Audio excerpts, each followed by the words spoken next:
Genesis chapter 29. Then Yaakov went on his journey, and came to the land of the people of the east. As he looked, he saw a well in the field, and behold, 3 flocks of sheep lying beside it, for out of that well the flocks were watered.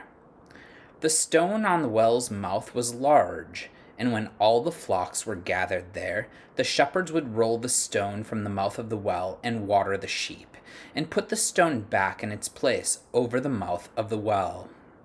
Yaakov said to them, "My brothers, where do you come from?" They said, "We are from Haran." He said to them, "Do you know Laban, the son of Nahor?" They said, "We know him." He said to them, "Is it well with him?" They said, "It is well, and see, Rahel, his daughter, is coming with the sheep." He said, "Behold, it is still high day. It is not time for the livestock to be gathered together.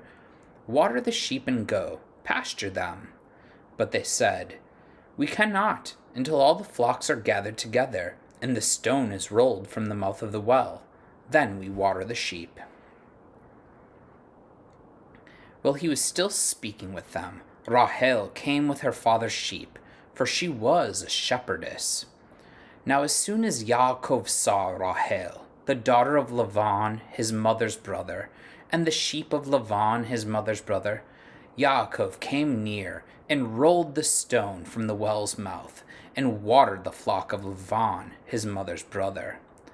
Then Yaakov kissed Rahel and wept aloud. And Yaakov told Rahel that he was her father's kinsman, and that he was Rivka's son, and she ran and told her father.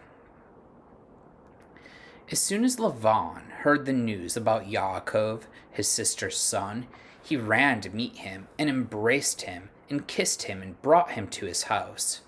Yaakov told Laban all these things, and Laban said to him, "Surely you are my bone and my flesh." And he stayed with him a month. Then Laban said to Yaakov, "Because you are my kinsman, should you therefore serve me for nothing? Tell me, what shall your wages be?" Now Laban had 2 daughters. The name of the older was Leah, and the name of the younger was Rahel. Leah's eyes were weak, but Rahel was beautiful in form and appearance. Yaakov loved Rahel, and he said, "I will serve you 7 years for your younger daughter, Rahel." Laban said, "It is better that I give her to you than that I should give her to any other man. Stay with me." So Yaakov served 7 years for Rahel, and they seemed to him but a few days, because of the love he had for her. Then Yaakov said to Laban, "Give me my wife, that I may go into her, for my time is completed." So Laban gathered together all the people of the place and made a feast. But in the evening he took his daughter Leah and brought her to Yaakov, and he went into her. Laban gave his female servant Zilpah to his daughter Leah to be her servant. And in the morning, behold, it was Leah. And Yaakov said to Laban, "What is this you have done to me? Did I not serve with you for Rahel? Why then have you deceived me?" Laban said, "It is not so done in our country, to give the younger before the firstborn. Complete the week of this one, and we will give you the other also, in return for serving me another 7 years. Yaakov did so, and completed her week. Then Laban gave him his daughter Rahel to be his wife. Laban gave his female servant Bilhah to his daughter Rahel to be her servant. So Yaakov went into Rahel also, and he loved Rahel more than Leah, and served Laban for another 7 years. When Yahweh saw that Leah was hated, he opened her womb, but Rahel was barren. And Leah conceived and bore a son, and she called his name Reuven.